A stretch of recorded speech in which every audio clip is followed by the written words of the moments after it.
Yes. We need to, okay, he's recording. Yeah, fine. All right.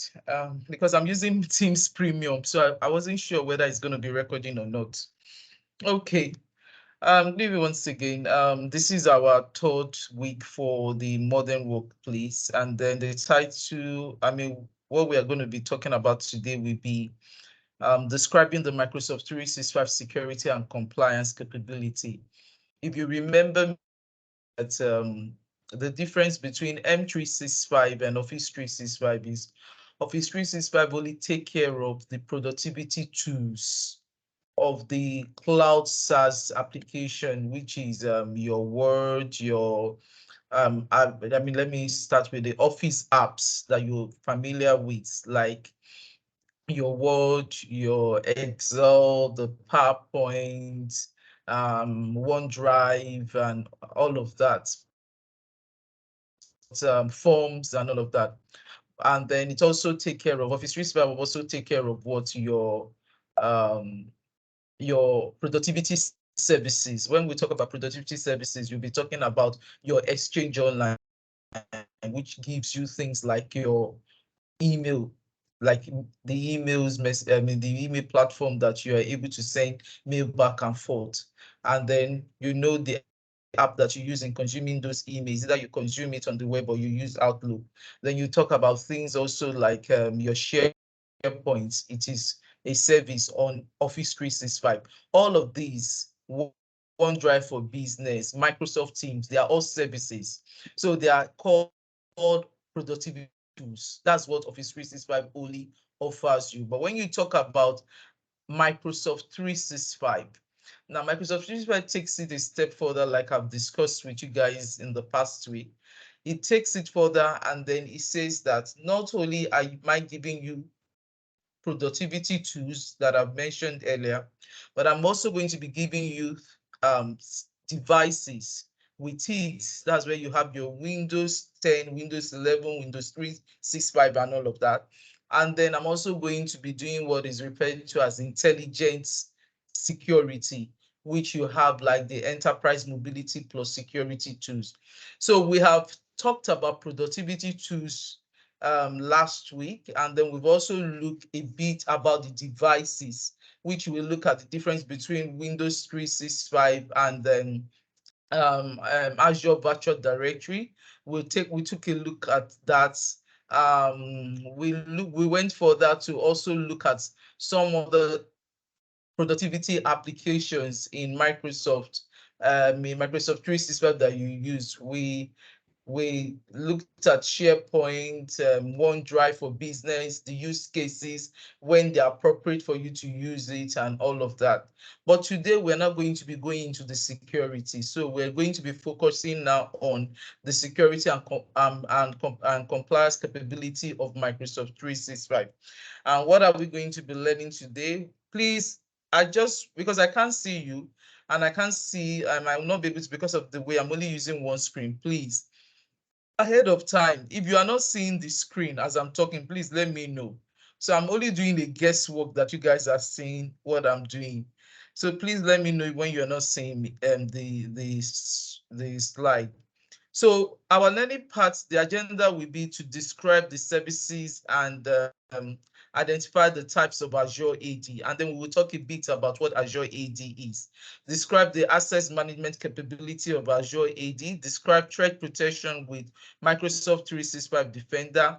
Then the security capability of Microsoft Sentinel, we will look at it. We'll describe the compliance management capability in Microsoft Purview, which used to be known as the security, we used to be known as Microsoft Security Center before. Then we describe the service trust portals and privacy in Microsoft. Now let's talk about the services and identity, the services and identity types of.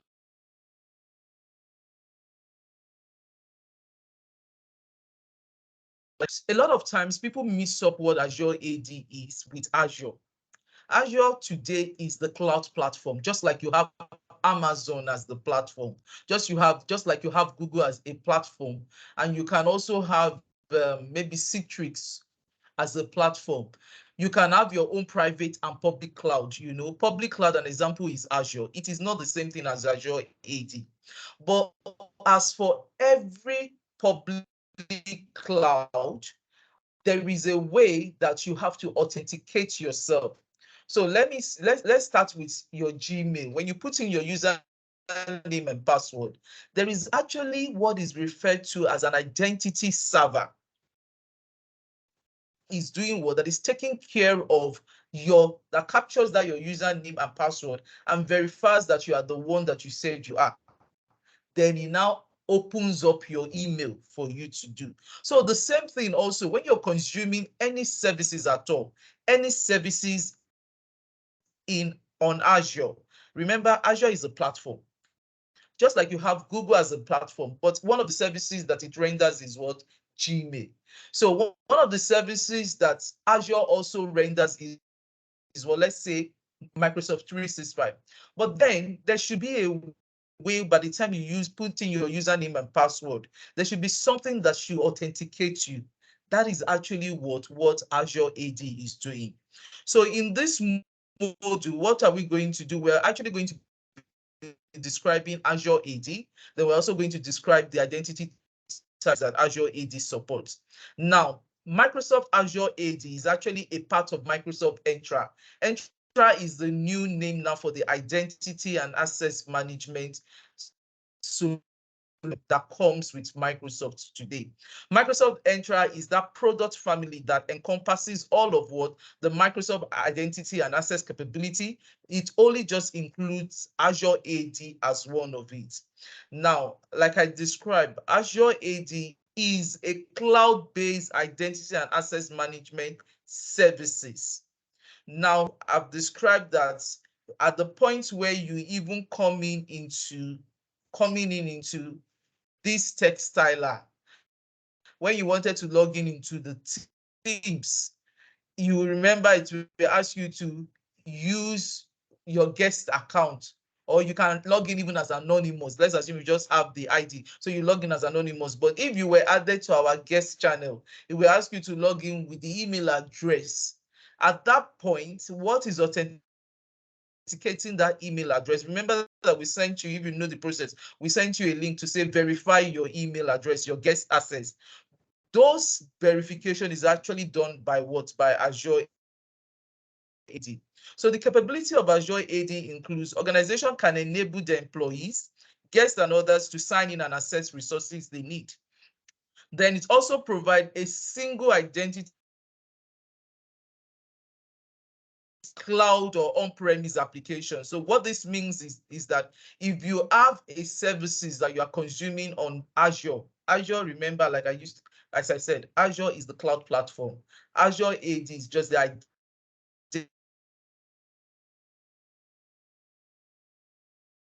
identity or verify your credentials when you want to access the services that is offered on Azure. Now, organization can decide to say, oh, we have things we've put on Azure or in the cloud.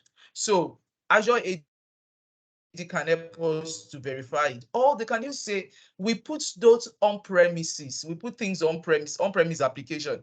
But even in putting them on premise application, we want to be able to reach them anyway.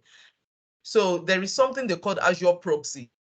This is just me trying to digress. Azure Proxy is actually one of the tools on Azure that you can use to publish things you have on premises, and then you can access it as if you are on premise without using a VPN.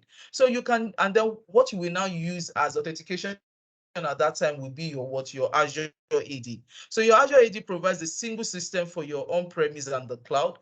It can also protect user identities and credentials to meet organization access governance requirements. So if your organization have any form of governance requirements, perhaps you can also use Azure. And what is said is that each Microsoft 365, Office 365, Azure, or even Dynamics 365 on a subscription automatically use the tenant. So there is none of the services, any of these services. Remember, this is a cloud. Microsoft 365, we said this is what is a SaaS solution. Office 365 is a SaaS solution. Azure also is a public cloud. Dynamics 365 online subscription is also a SaaS solution. All of them use what? Azure AD tenants. They automatically have an Azure AD tenant. Immediately you subscribe to it, and this is what it is. So at the center of all of this, when you're using your devices to consume any services on the Azure platform, let it be it public cloud, which is Azure, Office 365, or your business, or even you want to talk to business partner, or on-premise, or even you can integrate with your on-premise Active Directory. So use Azure AD4 at the center of it all. Now, the next thing is to talk about the different types of Azure AD identity types. So you can use Azure AD to manage different types of identities. An identity is anything that needs to be authenticated. So if you say, what is an identity? An identity is anything at all that needs to be authenticated. So it could be a user, it could even be a printer, it could be a device, it could be anything, it could even be your computer that needs to be what? Authenticated. That says that. So if I bring in a computer and I've joined it to Azure AD, Azure AD will need to verify that that computer ID resides in its database. So that is what is referred to as an identity. An identity is that needs to what? To be authenticated. Now, when you talk about user, a user is a representation of an individual identity that is actually managed by Azure AD. So an example could be your employees, as our guests are represented as user in Azure AD. Then you talk about devices, a piece of hardware, your mobile device that you use in accessing emails. If your office today is using it, I mean, gives you that privilege for you to be able to use your phones or your mobile or even your laptops or your iPad for you to access your email resources or even maybe Dynamics in the office. It is actually doing what? It is being authenticated with Azure AD. Then another form of identity is what is the service principal. So you can think of it as an identity of an application. So an application can also try to do what? Authenticate with Azure AD. At that time, that form of identity is referred to as what? Service principal. So a service principal is created in every tenant, and every tenant that the application is used, and it is also used to define who can access the app, what resources the app can access, and more. Then you talk about the last one, which is what? Managed identity. A managed identity is a type of service principal identity, and then it provides an identity for application to use when connecting to resources that support Azure AD authentication. So managed identity are the ones most times developers use these two. The developers are the ones most times that interact with this service principal and managed identity. But what developers don't need to do is that they don't need to, in managed identities, they don't need to manage the credentials. So there is no need for you to say you want to do what? You want to manage any form of the credentials. You can even allow them to use their Gmail to log in and all of that. You know, there are some applications when you create it, and then instead of you saying that maybe you want to create username, you can tell them that they have the opportunity to use their you can sign in with your Google, you can sign in with your Facebook. All of those kind of things are what Azure AD also takes care of. Now let's talk about Azure AD user settings. Um,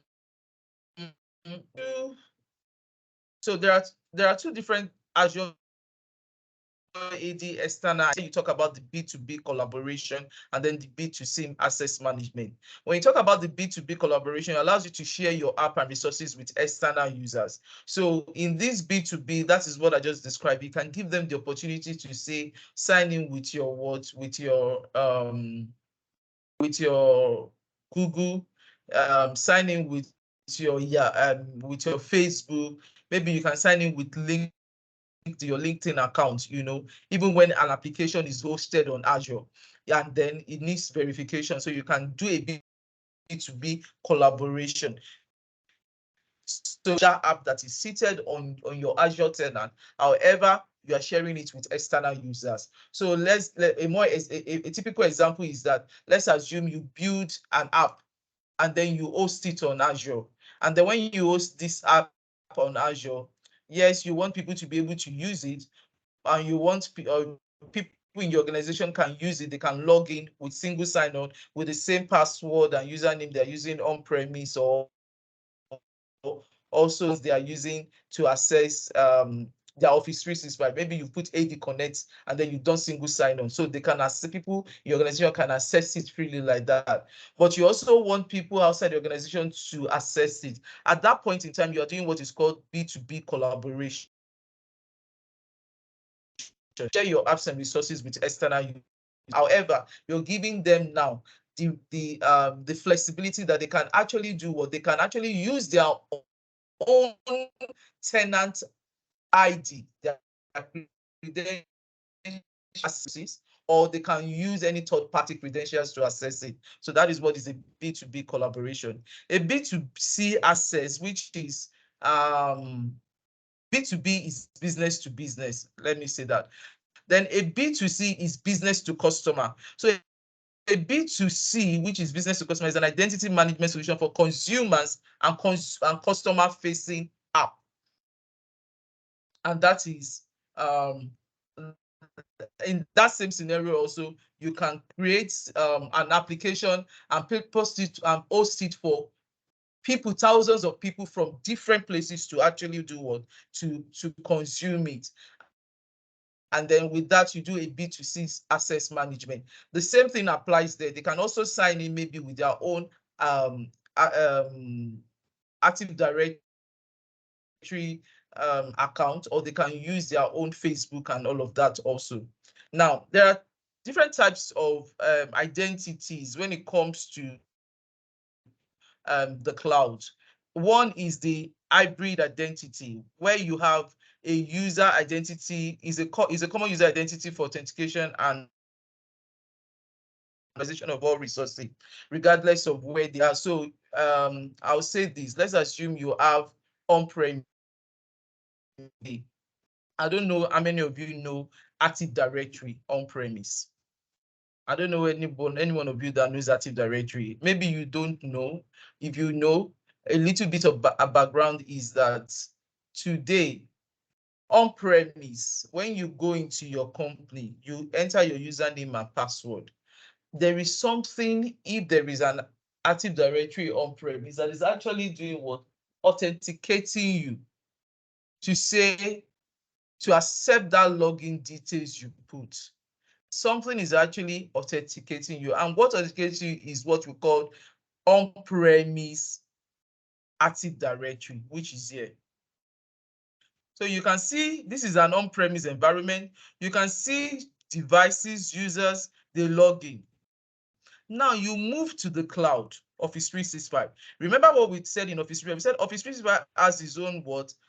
Identity provider, which is what? Azure Active Directory. For on-premise, you have what? On-premise Active Directory. But you now decided that said, oh, my users are on-premise, but why will I want them to be able to still use the same credentials that they are using on-premise? They use it also on what? On Office 365. That I want them to be able to use. So you create what is called what? Azure AD Connect. Is a tool actually that runs on your on-premise environment. So this Azure AD will do what is referred to as a bridge between your on-premise and the Azure Active Directory, so that your users can use the same username and password they're using on-premise to access their resources in the cloud. Now, this form of identity is referred to as hybrid identity, which is an identity where you can give a user to be able to access on-premise and cloud resources using the same account, and then you can authenticate and authorize them at the same time. So with Azure AD, any updates that is done to your on-premise Azure Active Directory domain services are synchronized to what? To your Azure AD by means of this Azure AD Connect. So you can see the two different environments. This is your on-premise and this is your cloud. But then single sign-on, anytime you hear a word single sign-on, it means that you are using the same credentials on-premise to access even resources in the cloud. And what makes that possible is what is referred to as what? Azure AD Connect. Now, with hybrid identity, so there are actually two types of identity in the cloud. There is cloud-only identity, which means that you just create the users in the cloud alone. They will just appear as cloud-only user. But for hybrid identity, it means that they have presence both on-premise and in the cloud, which means you will see the same account on-premise and you see them also in the cloud. And then the way they show is always different, which I'll talk about. But when it comes to hybrid identity authentication methods, so we talk about hybrid identity. We are now talking about the types of authentication in hybrid identity. There are actually three types. You have the password HSIN and the password through authentication, and then the federated authentication. Now, when you talk about password hash sync, let me see. This time now, I now need to share another slide. Missing my system seriously. Okay, I now need to share another slide. Let's see.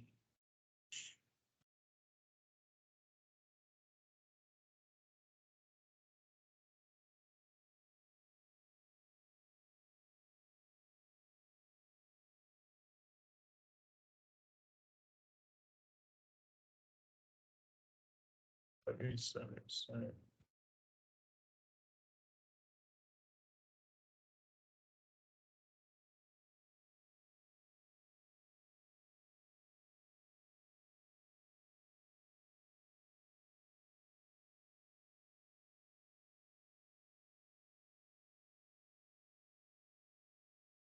Just 1 minute. Sorry about this.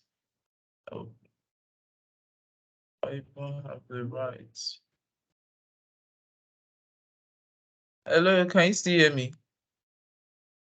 Hello, can you guys still hear me? Yes, we can still hear you. Okay, great. Yes, ma, I can hear you. Thank you. Thank you. Okay.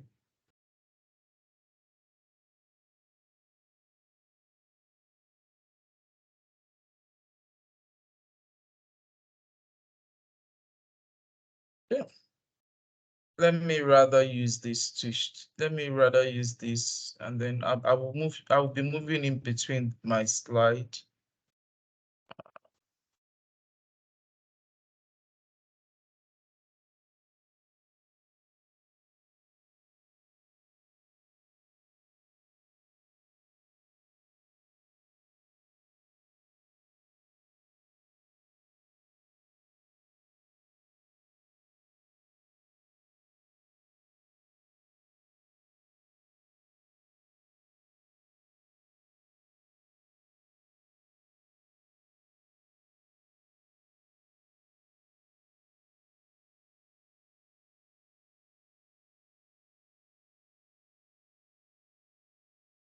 So sorry. I'm missing my two screen. I don't have two screen now, so I'm going between managing one.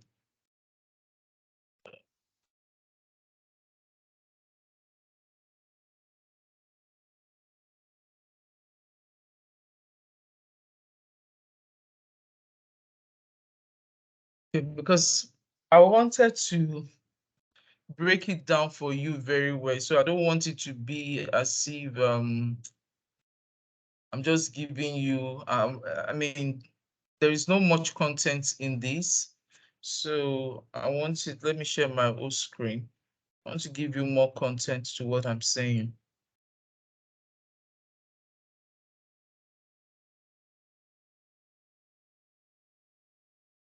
Yeah.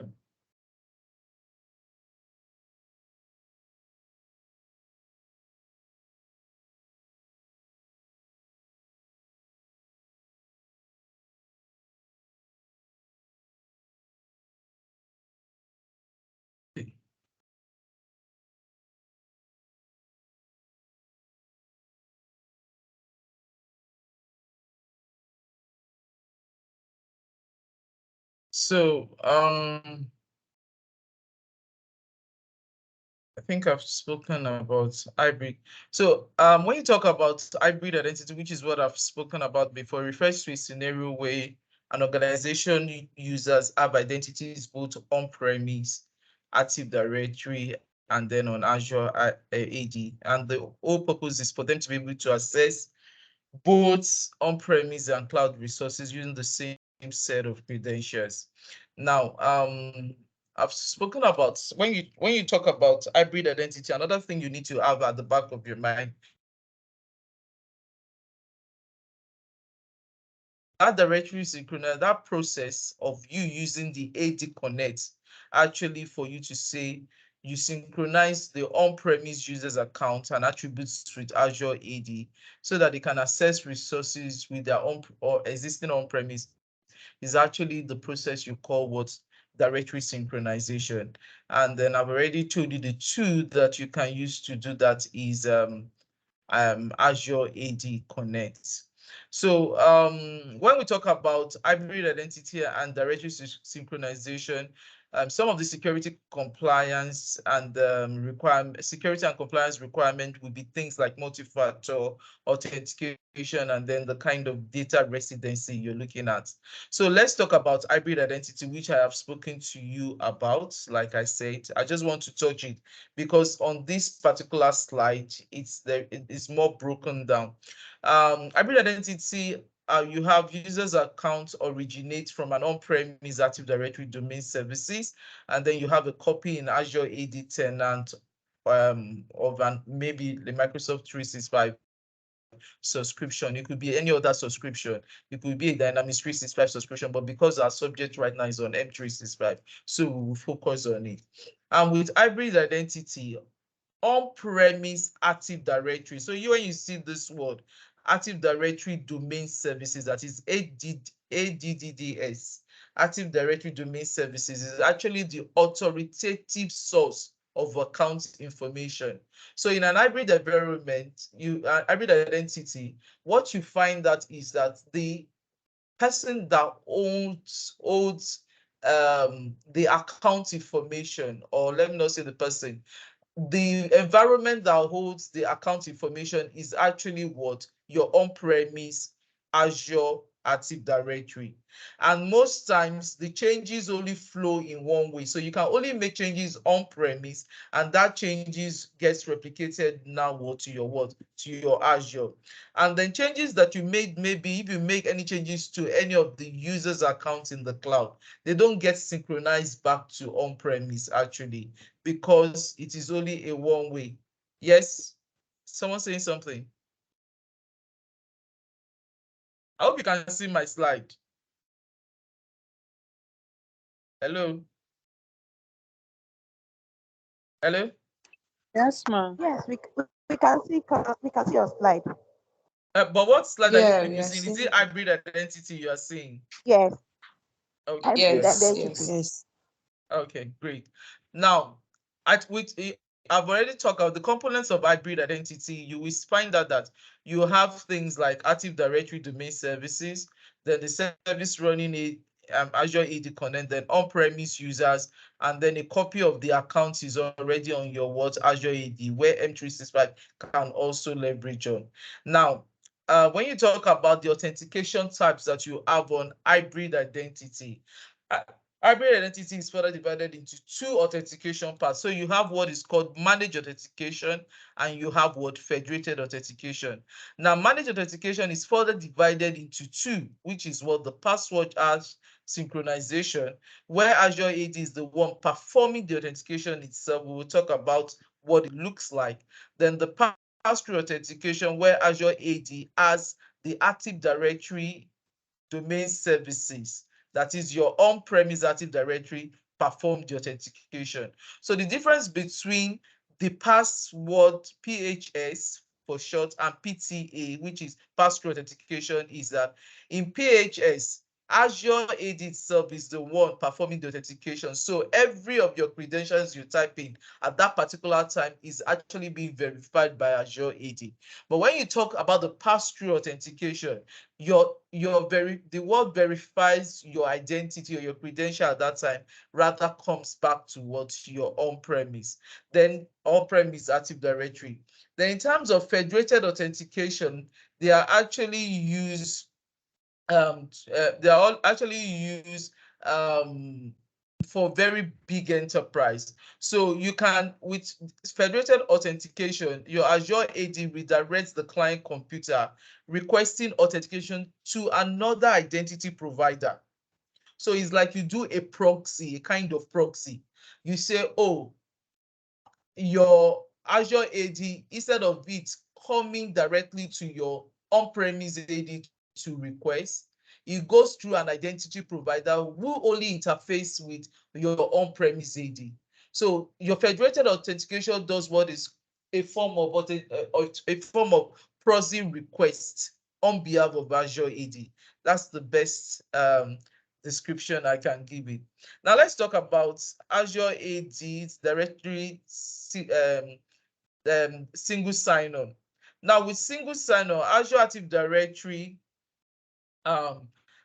single sign-on automatically signs users in wherever they are on their corporate devices. So if at the point where you install AD Connect, which is a tool that does what synchronize your users' credentials to the cloud or to Azure AD, what now happens is that if you enable single sign-on, at the point where your users are signing in, what happens is that something can just, if they sign into these devices, as long as they are on the network, they don't need to do what? To sign into their Office 365 account. They don't need to sign into their Dynamics, to their Dynamics 365. Just allow them to log in seamlessly. That is why it is called what? A seamless single sign-on. So when enabled, users don't need to type in their password to sign into Azure AD, and usually even type in their username. So it just allows you to consume all of those services automatically. So this feature provides your user easy access to cloud-based application without needing any additional on-premise components. So let's now talk about the password hash synchronization. So with password hash synchronization, you synchronize your your on-premise user account with Microsoft 365, and then you manage your users from on-premise. So how it works is that there is, when you generate a password, there is something that is called an hash. An hash is a form of algorithm, a security algorithm that does what? That wraps itself around your password so that it doesn't appear as plain text. Now, the hash of that password is what an attacker most times will try to break to get access to you. Now, but what happens is that when you enable a password hash synchronization, the hash of that password, the hash of your password is actually what it is taking to is synchronized to Azure AD.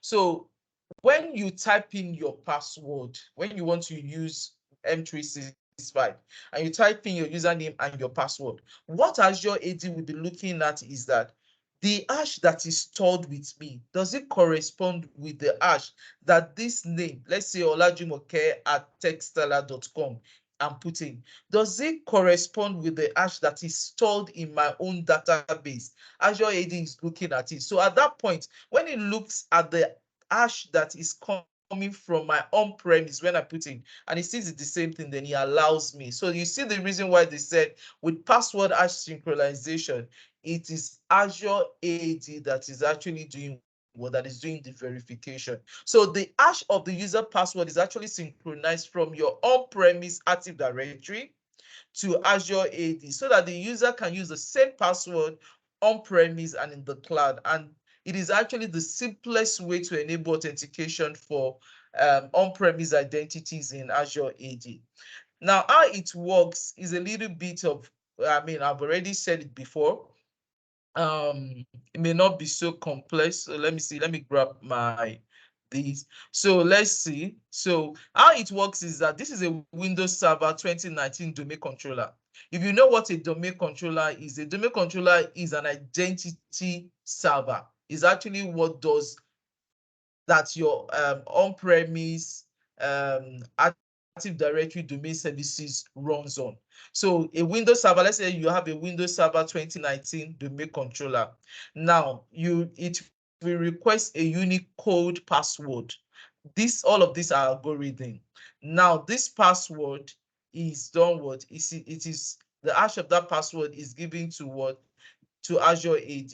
Now the point where the hash of that password is given, you can see here again that the password sync agent actually what envelopes that hash and then delivers it to Azure.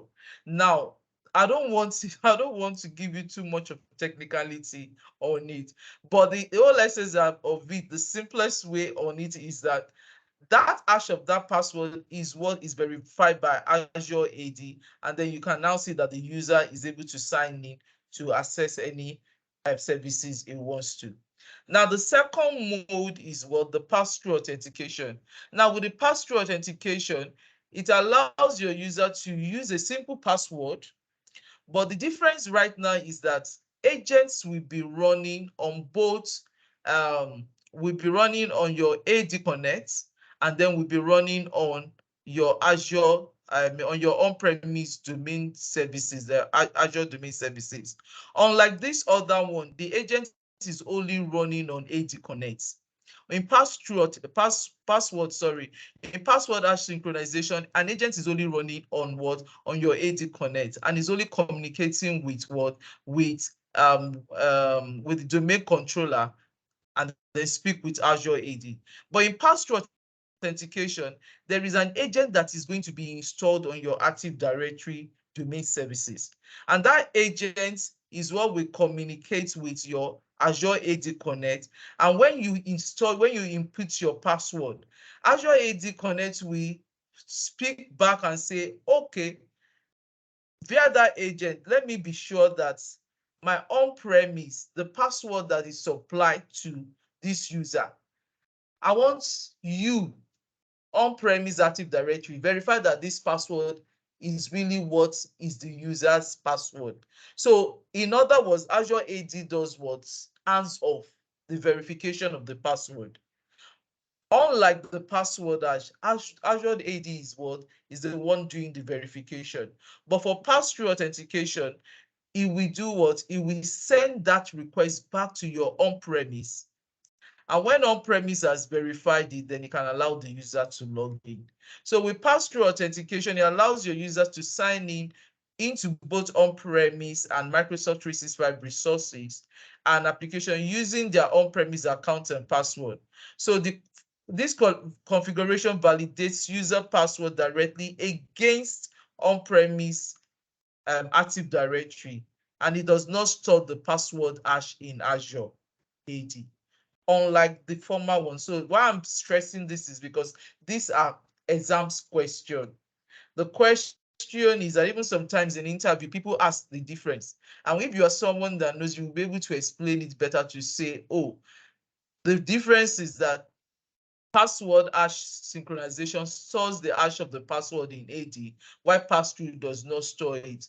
Rather, you do the validation of the credentials of the password straight with your on-premise. So that is the difference between, and how it works is also what I've just explained. So in federated authentication, we know what federated authentication is. It's simply for large enterprise with more complex authentication requirement. So what this says is that we don't even want any AD Connect. We don't want our password to be stored at all in Azure AD. We want the password rather to come to be authenticated via our on-premise AD.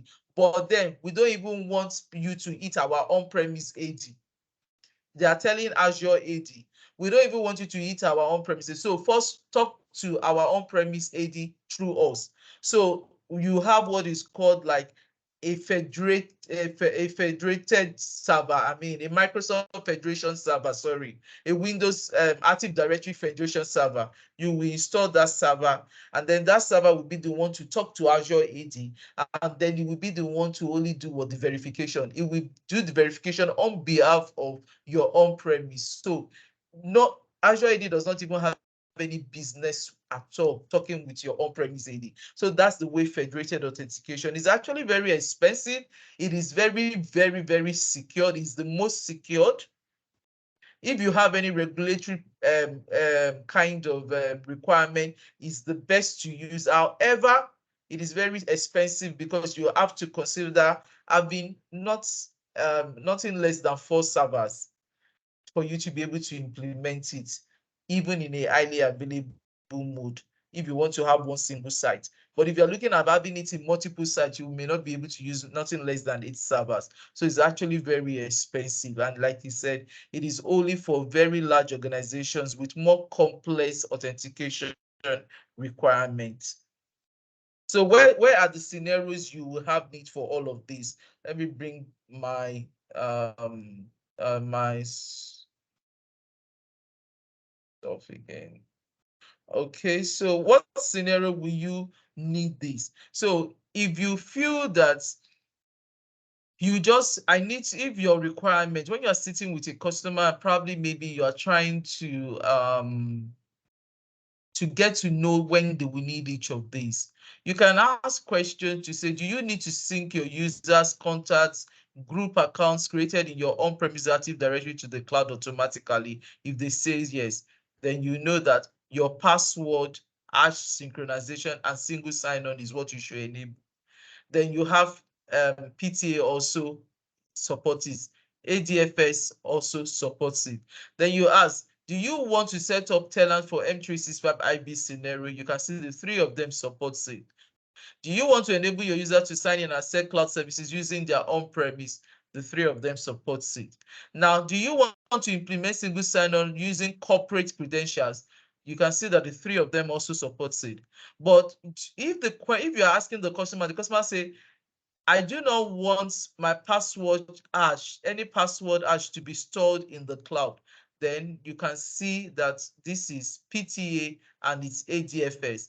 Now, let me give you one clue. The reason why Microsoft also did PTA is because it is cheaper for organization to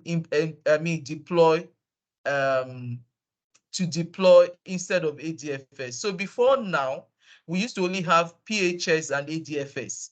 But Microsoft now looked at it that a lot of organizations still want to be able to, they want that comfort to say, oh, no hash of my password is stored, but I still want to be able to benefit all of these things that password hash offers me. Then that is when they now release PTA.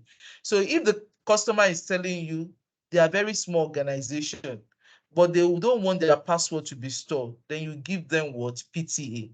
Then if the question is that they want to enable cloud-based multi-factor authentication solution, the 3 of them supports it.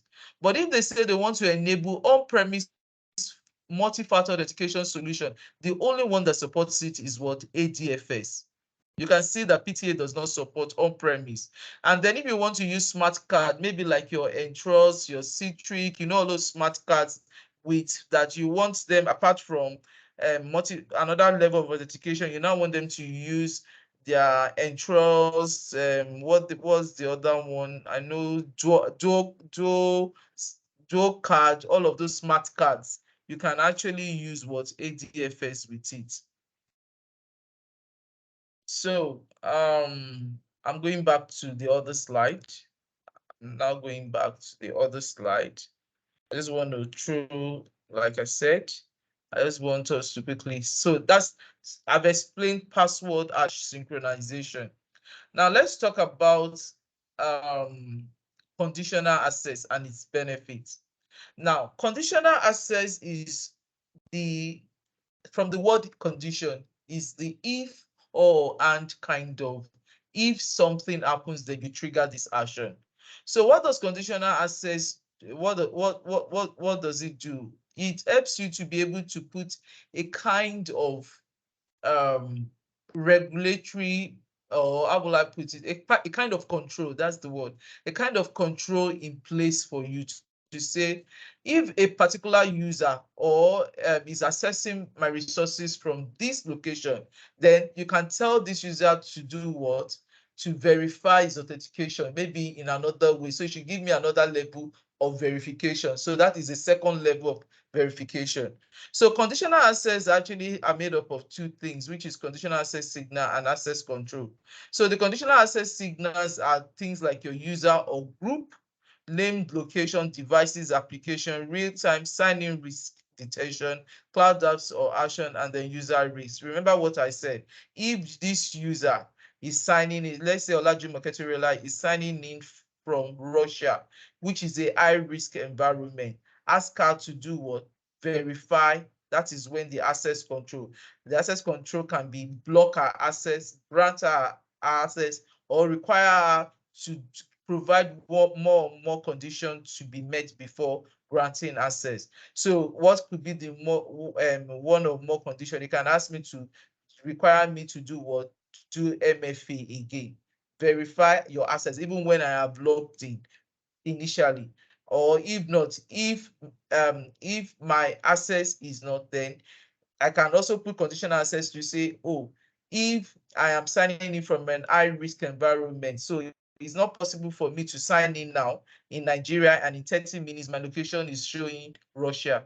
It means that there is something phishing. You can say that if such an actions happens, which is a user risk, I can do what? Block access. So that is what conditional access is in layman.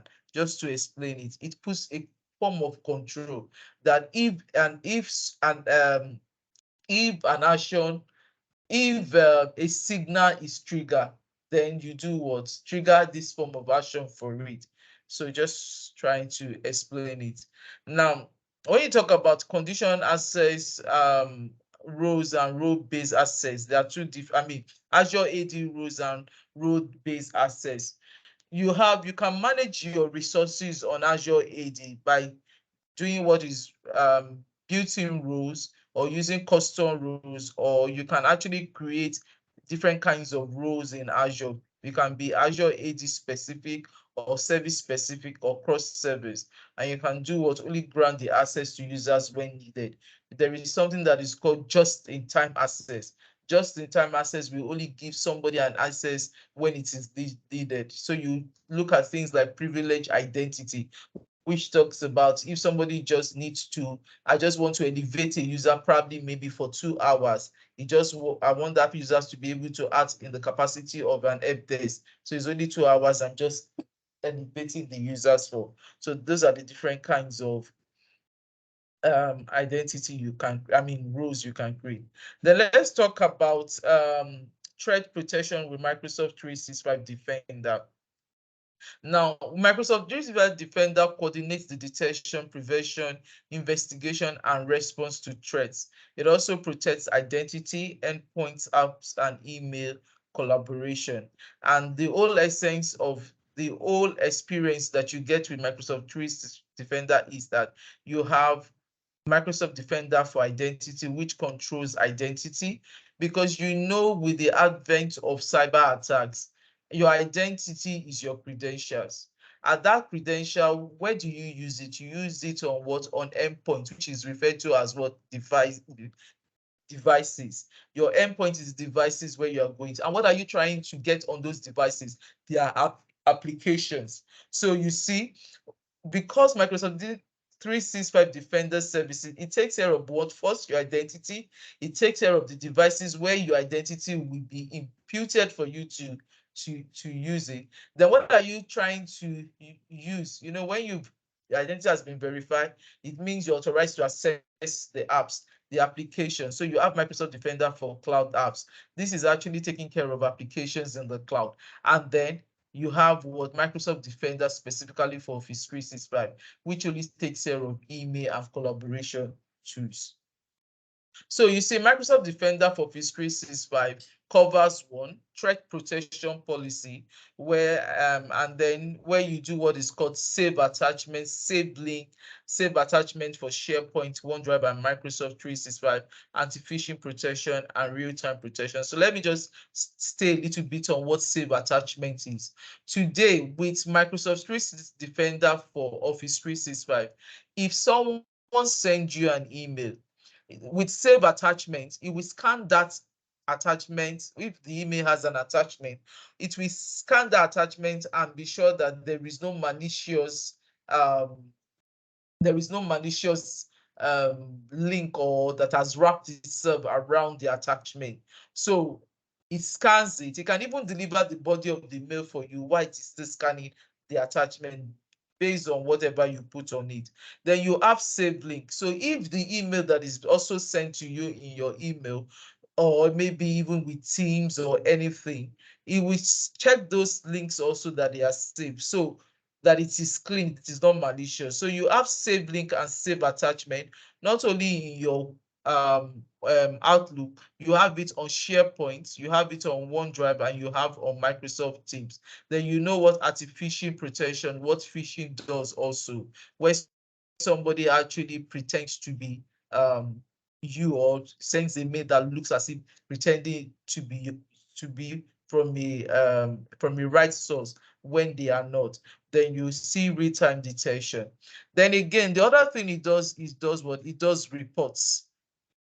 And after it has reports on the threat, it does what is referred to as threat investigation and response capability. Then finally, it does what is called automated investigation and response capability. So you see the different plans. I just wanted to touch on SaveLink, but these are the different plans that you have with what Microsoft 365. So if you have Microsoft 365 Defender Microsoft Defender for Office 365 Plan 1, these are the things, the features you have on it. But for Office 365 Defender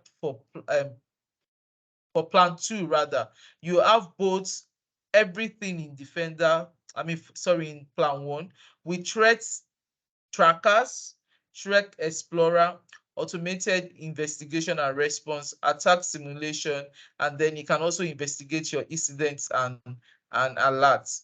Then when you now have Office 365, so these are the two plans you have, Plan 1 and Plan 2. Then the availability for Office 365 Defender, you can have it in E5, M365 E5, Office 365 E5, on Office 365 A5, and then Business Premium. Please, 1 minute. I need to quickly attend to something. I'm sorry. I'll soon be back. 1 minute, please.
I'm so sorry.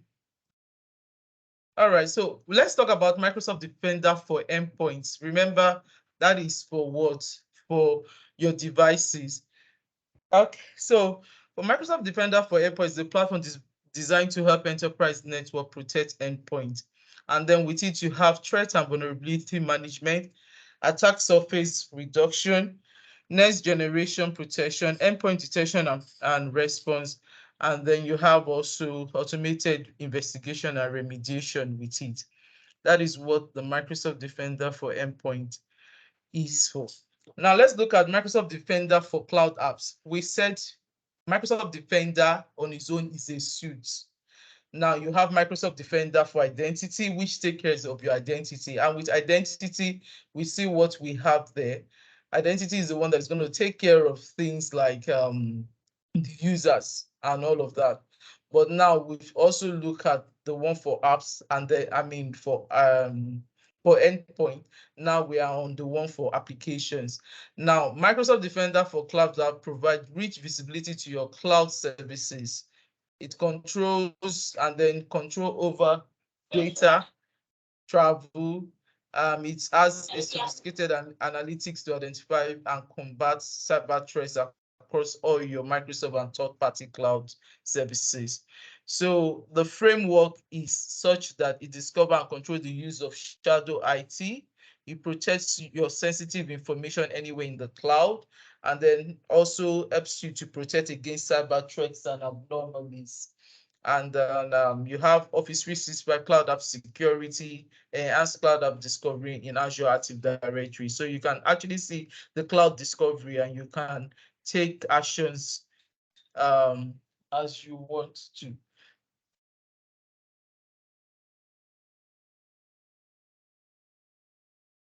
So you have the Microsoft Defender for Identity. So let's talk about the Defender, and it covers these following key areas. It monitors and profile user behavior and activities. Like I said, it's on the study how you work. I have been working my pattern that I've been working. Every time it takes cognizance of where I log in from, of the devices or the location where I log in from, or even the network that I log in from. And using an example, like I said, I've been logging in location Nigeria, and in 30 minutes it sees my location to be China. Is that possible? Even if I travel, will it be possible for me to get to China in 30 minutes? So those are the kind of things. So it does what is called risky user detection or risky signing and all of that. So it monitors and profile your user behavior and activities. So Defender for Identity monitors and analyzes user activities and information across your network, including your permission and group membership, creating a behavioral baseline for each user. Sorry, please 1 minute.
Oh, my sincere apologies.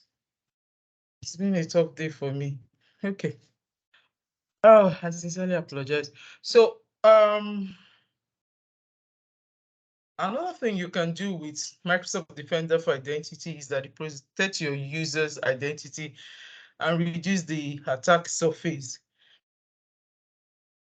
So it gives you like a valuable insight on identity configuration and suggested security best practices. So this is where you can actually check things like your security posture, your score, and all of that to see how your users are doing. Then it also helps you to identify suspicious activities and then advanced attacks across cyber attacks kill chain. So you talk about lateral movement, domain dominance in your environment. Then it's also lastly helps you to investigate alerts and then the user activities that occurs.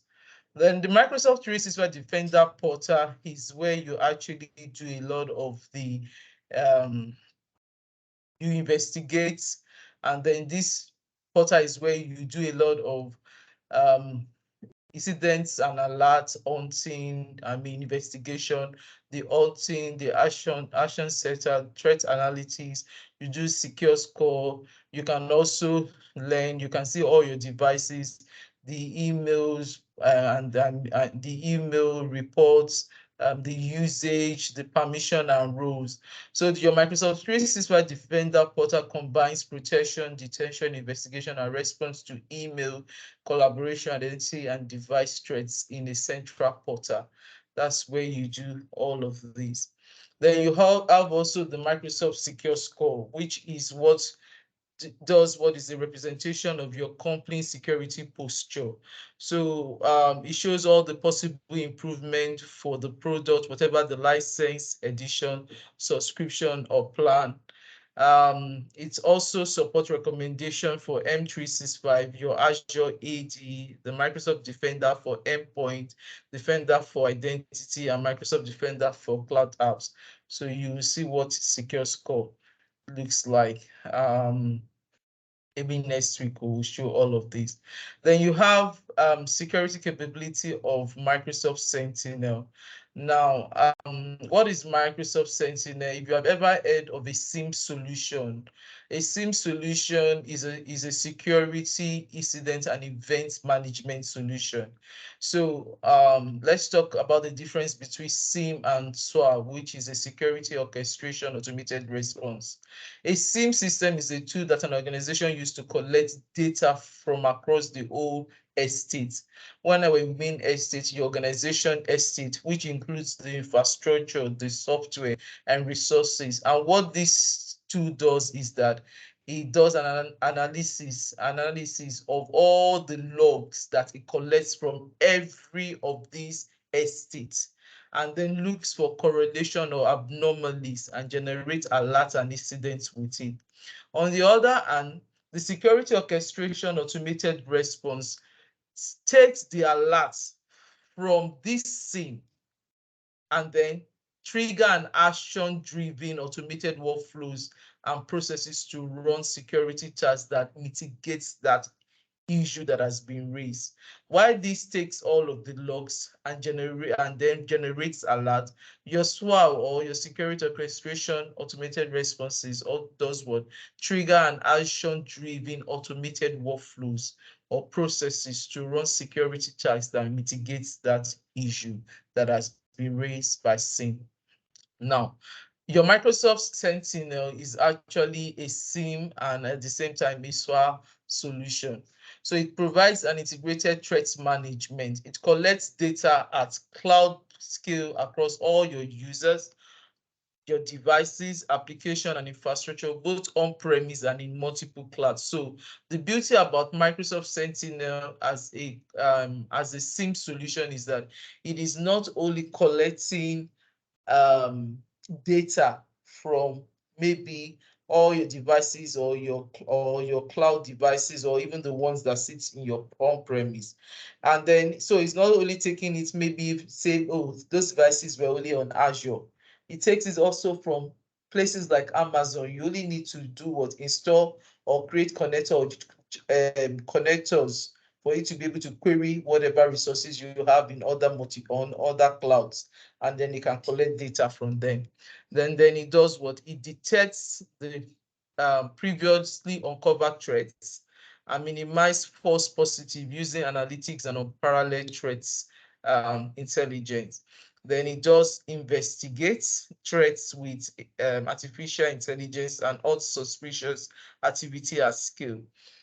Then it does respond. So you see now, that is why it seems, I mean, your Microsoft Sentinel is not just a SIM solution, it's also a SWAT. So it collects, detects, investigates, and does what? And respond also. So Microsoft Sentinel provides integrated threat management. It connects, so these are the ways. When you connect your Microsoft Sentinel to your data, it uses what is called connectors for Microsoft solution, and then it integrates with them seamlessly. Then you have workbooks. Workbooks are used to monitor the data using the Microsoft Sentinel integration with Azure Monitor. Then you have analytics. Using built-in analytics alerts, you get notified when anything suspicious occur. Then you have the capability of it to manage incidents. An incident is created when an alert you have enabled is triggered. And then security automation orchestration, you have logic apps and then workflows and playbooks that integration with it. Then it can also do investigation, that is the scope of the potential security threats, and find the root cause. When you hear people say, give me the root cause analysis, this is what's Sentinel. So it can also actually show you that maybe the threat started from even one system on the network till it got to the mod. So it shows you in a tree level where even from where the root is started from and then how it spread around. That's the beauty about Microsoft Sentinel. Then you can also use it, you can, with OT, you can use the search and query tools to halt proactive threats. And then before an alert is triggered, then you have the access to community where you can download contents for private community. Then let's talk about the compliance management capability in Microsoft Purview. Now, Microsoft Purview Compliance Portal actually gives you a view of how the organization is meeting its compliance requirement. Remember what the security score will give you, like a security posture. Why compliance will give you like your compliance posture, so to say. Solutions, then it also gives you solutions that can be used to help with compliance, information about active alerts and more. The way this is what it looks like. This is what your Purview looks like. Your Purview compliance portal looks like. You can actually have access to alerts, reports, policies. You can see all of them here. You can have access to alerts, report, policies, and then permissions and much more. Then you can add or remove options for customized navigation pane, which means that whatever it suits you, you can suit your view, you can suit it to your view. You can decide to add cards or remove cards. Then you can customize your navigation control also with it. Now you have the compliance manager. The compliance manager simplifies compliance and reduce risks by providing pre-built assessment based on common standard. You note that common standard today, you can see standard that has to do with maybe the standard that has to do with financial industry, or standard that has to do with health industry and all of that. So it gives you like a summary of your compliance posture, you remember. So it has built-in assessment based on common standards. So if it is an ISO standard or ISO 27100 or what the ones, I think 27,200 is what, I mean, two is what is the recent. It gives you like an assessment on your environment based on that, and then give you like a recommendation on what you're supposed to do. Then it gives you a step-by-step improvement actions like I talked about. So key elements of the compliance manager are what the control, the assessment, the templates, and the improvement actions. So you can see assessment templates that you can use. You can also see assessment, then you can see improvement actions you should take, and then overview of the results, whether your compliance, you can see your compliance score, you can see the compliance action you're supposed to complete, not completed, and the ones that are out of score, the ones that are not yet completed, you can see it. So that is what your compliance manager gives you. Then your compliance score, the benefit of your compliance score is that it helps you as an organization to understand your current compliance posture, which is what I've already spoken about. Then the compliance score does that with the action. The action is what you have your improved actions or Microsoft actions. So you can gain points whether you take actions on your own or you actions that Microsoft have also what recommended for you. So there are the types of actions, and then sub category are mandatory. Under mandatory, you have preventive, detective, or corrective as the subcategory actions you should do. Then discretionary actions, you also have preventive, detective, or corrective sub category actions that you can take. So Service Trust Portal, the Service Trust Portal, Microsoft site for publishing. So it's actually Microsoft site for publishing audit reports and other compliance related information associated with Microsoft Cloud Services. This is where you see certification, regulation, and standard, things like your reports, white paper, artifacts, industry and regional resources, resources for your organization, where if your organization is running maybe a health center, you can actually see reports that are specific to health, environment, and then that you can leverage on also to see whether those are things you can leverage on. So with Service Trust Portal, you can see actually how Microsoft does what protects your data, and then how you yourself can manage your cloud data security and then compliance as it pertains to your environment. So what are Microsoft privacy principles? One, control. In everything that Microsoft does, they putting the customer in control of their privacy with ease to use, choose, and clear choices. So the Microsoft privacy principle gives this customer control. It is transparent. That is the transparency about the data collection, what it is used, what is being used, and then that everybody can make an informed decision. Then also security, protecting the data that is entrusted to Microsoft by using strong security and encryption. So if you are sitting before a customer and then the customer is having a conversation with you and tell you that, why do you think I need to go to the cloud? Is my data actually secure? This page actually is enough for you to be able to drive the point home to that customer to say, this is what Microsoft does with your data. And then strong legal protection, respecting local privacy laws and fighting for legal protection of privacy as a fundamental human right. The benefits to you when Microsoft collects your data, it is used to benefit the customer and to make their experiences better. So there is something that they call telemetry data. Telemetry data will be data that is taken from you, maybe to just see what data, because when you run your secure score, your compliance score, actually your data is being taken. There are data that are connected from your tenant and they are being analyzed to see, oh, this is the pattern people are working. Is there something wrong? So all of those is what they will now look at and then be able to give you recommendations. So that is why the benefit is that when Microsoft collects any data from you, it is not that maybe they're using it to your disadvantage. It's actually to make your experience better. Then you have Microsoft Priva. So Priva Privacy Risk Management is actually like a dashboard, an overview dashboard. It provides you automatic updates about your data with important trends.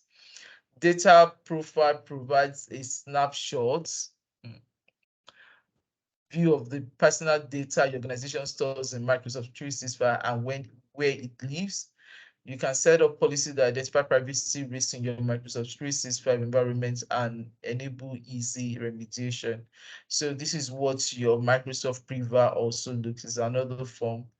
And then I think I can't do another check right now, but in all, this is what we have covered so far today. And then during the week, I'm actually going to be setting questions for every one of us. So our assessment, I'm also going to check that and then send across to you during the week. So you should watch out for it. But in the meantime, I know that I've been on and off. I'm very sorry about it. This is not me. Like I said, I'm not in town. I'm in transit and then just settling down. I've been going in and out of meetings. So I sincerely apologize for it. But if you have any question, I'm willing to answer and then take any question at this time. Let me be sure that I'm not the only one left in the room. Okay, I still have people in the room with me. Is there any question? Please, my sincere apology for the back and forth. Yes.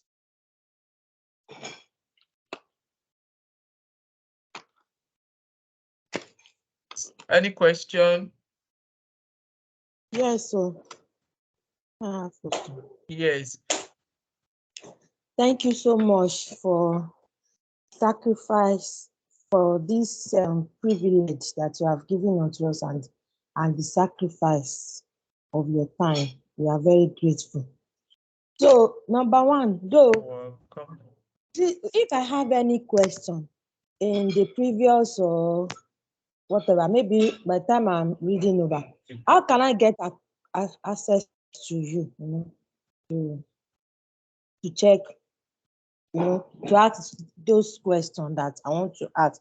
Because one of it is not part of today's class, though you've partially mentioned it, and yes, I'm still okay, but at least if I have question, how can I have access to you? That's one of the questions. Okay, if you have question, are you on the Teams channel? Yes. Sorry, can you hear me? I can hear you. Yes, so you can tag me. You can. Okay. Teams channel itself. On Team channel. Another thing is this: I will share my phone. I will share my WhatsApp number with you guys.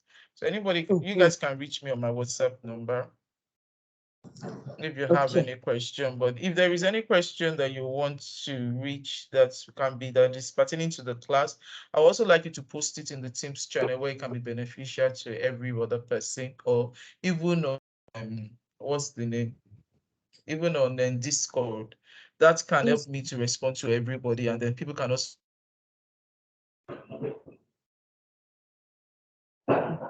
wonders to the topic that we've discussed, or any of your class, or the challenges you're experiencing.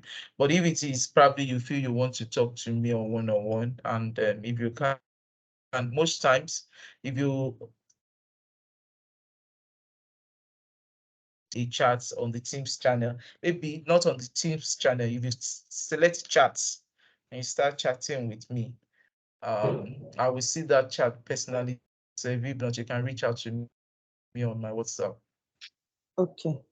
Then another thing I want to know, as like myself, I'm very new to IT world, and this Microsoft 3, this modern workplace training that we are doing has really opened my eyes to a lot of things. So, and despite the fact that I've been in admin world, like as a secretary, there are some things I don't know. I don't even know that it exists, you know. So I want to ask, now that one is contemplating moving to IT world, how can you stay up to date on new applications that is coming in, you know, information that will make your work more easier and, you know, so I really want to know, how can you, because it's part of the training, we need to know how are we going to stay up to date to new information, to new applications that is coming in, because from Microsoft Office, from Office 365 to Microsoft 365, you know, things are going, will continue to unfold even in the coming year. So how do we do it that we won't be left out? So that's You're right. Yes, and it can be really overwhelming. I feel you and I understand where you're coming from sincerely. Even me, sometimes I used to feel that if I don't stay up to date, some things even come out. Maybe it has come out for 2, 3 months before I come to know that it's actually out. I mean, there's a lot of information coming, and then there's a lot that is ongoing. So what I encourage is this: join the community.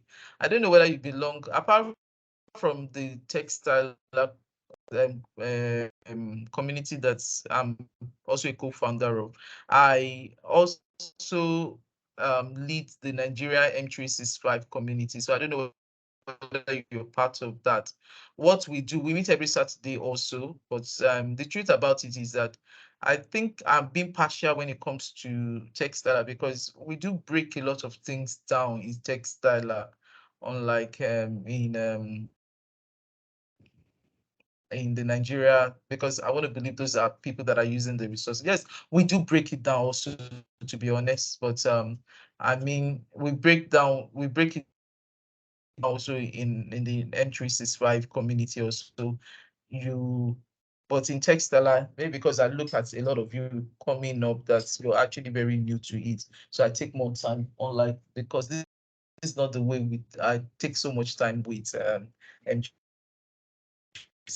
M365 community. But then, if you want to stay up to date with what is going on with the Microsoft world, the best place for you is to stay with the community. Also, join the M365 community. Maybe the M365 community you have in your local, your local region, like Nigeria. There will be the one that's the Microsoft M365 community. And when you join those community, I think I can share the link with you guys as the week. You always get new updates. I don't know. The best place also for you to learn all of this is Microsoft Learn. Microsoft Learn has all of the resources for this particular class, like the last one that I've been doing. For each class, I post the Microsoft Learn link, where we're supposed to study all that we are being taught in the class. So that is more elaborate. The resources there are more elaborate,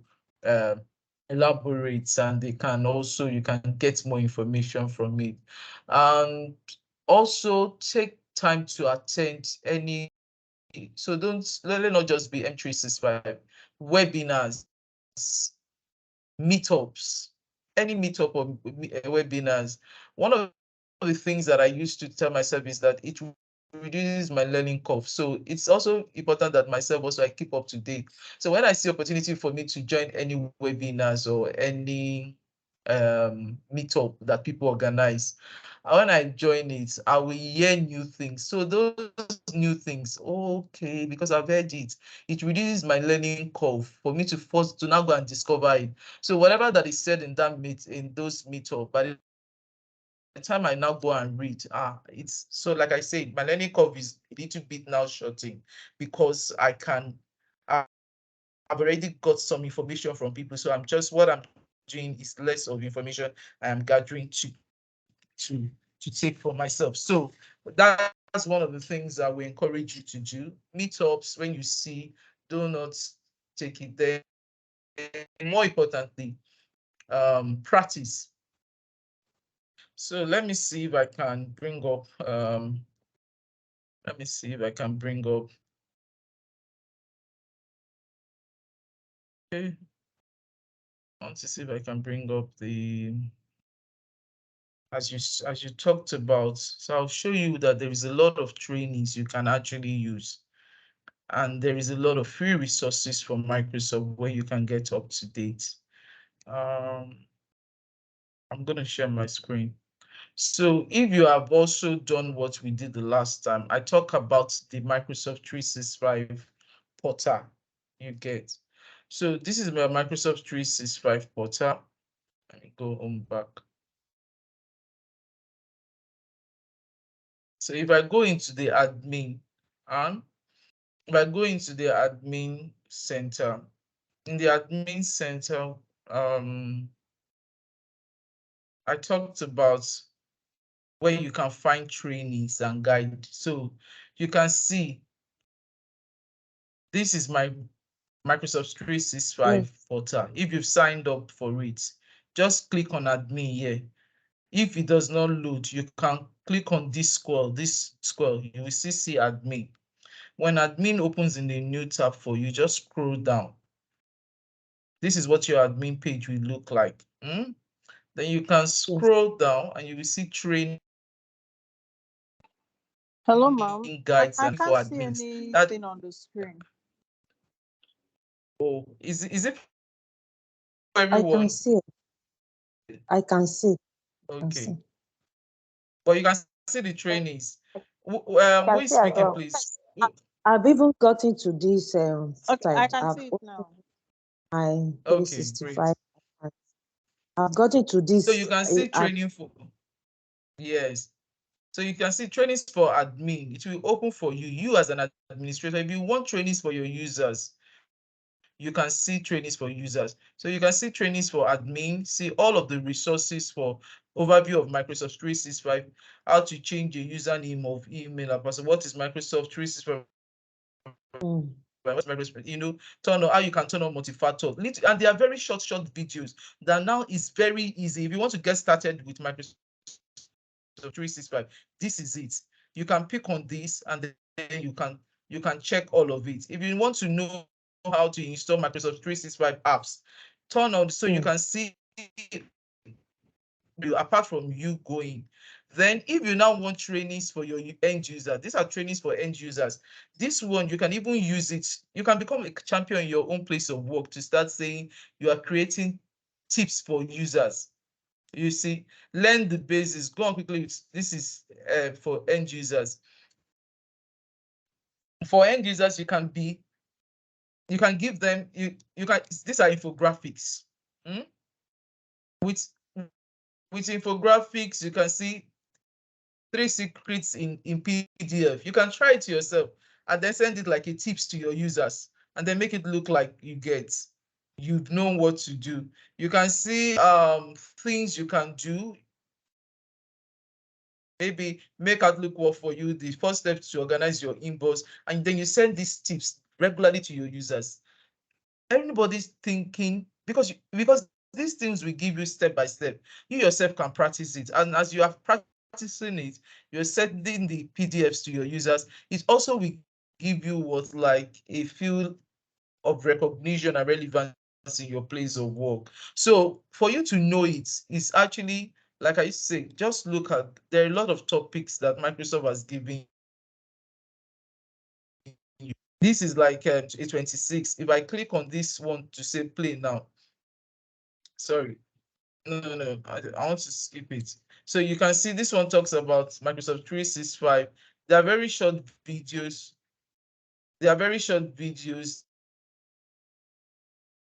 Between premium, overview of admin center, welcomes to Teams, remote work.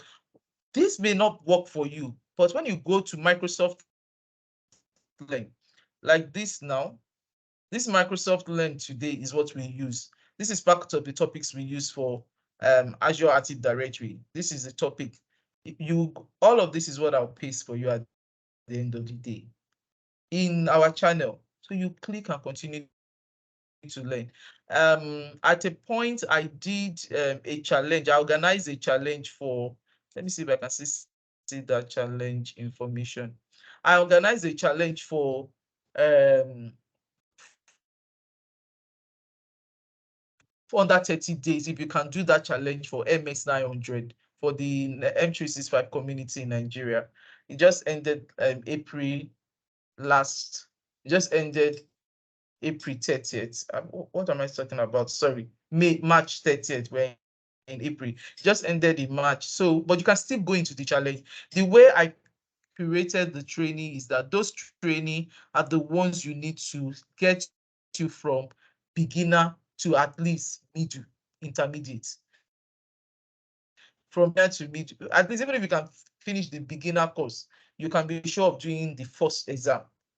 You get, so it's still the same thing we're going through right now. So if, I mean, you can actually use all of that.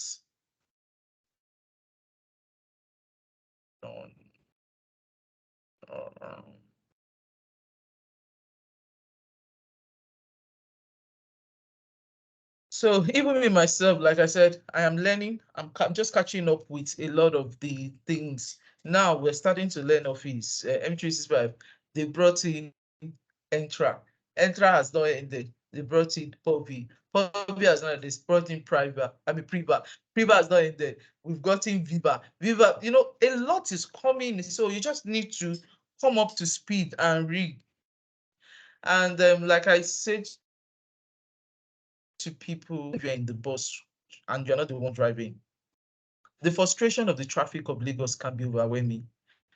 But I like to use that time wisely instead of getting angry. Just carry your phone. Just open Microsoft Learn. In that traffic in 1 hour, you've gained one thing. So just ensure that maybe if you devote 1 hour daily to learn one thing, to learn something new, you will just find that before you know it, you will develop an habit that 1 hour you can go beyond 1 hour, and then you find yourself this thing will just be a thing of the past that you're asking this question. You will actually be the one now advising people to say, this is how you can actually go around it. So at Bossedy, I think you're the one that asked the question. I hope I answered your. Yes, ma'am. Very well. Thank you very much. Okay, then that's good. You're welcome. Any other question? So we'll be posting your tests. I'll be posting the assessment. Meanwhile, before I post the assessment, I will also be posting the links that you can use for that to read more on the topic, to read more on what we have discussed today, so that you can read. Believe me, part of the assessment is that I post for you daily is in part of the links that I have that you read. Some of the assessment is from those. So as long as you can ensure that you read, or you will be sure to pass this. And then attendance is also very important. And remember that the more you attend the class is what qualifies you to get a voucher for your exam. So there's no way you say you learn this class without validating your test. So why I do most of the time giving you all the assessments I'm giving you is also to ensure that that's why I give you 1 week to answer do your assessment. So within that 1 week, you would have also studied on your own. And with the study that you've done on your own, you can come back and then say, okay, you're ready for the assessment. And then you do it at your own time. So that's one of the advice I will give you. I'm sorry, I know today has been very up and on and off. I've been attending to a lot of things, but next week will be a lot better. So, is there any other question from anyone?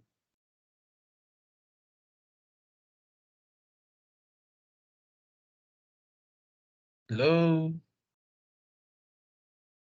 Any other question? Okay, if there is no other question, for the topics that we've done today, I've posted the links in the chat window, and then please watch out on the channel. We'll be getting all our questions. We'll be looking at our questions.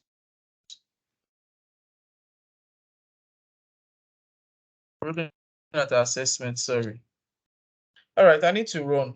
Thank you so much, guys, and then I'll see you next week. Thank you very much. Ma. Yeah, Enjoy the you're rest of welcome. And you too. Have a lovely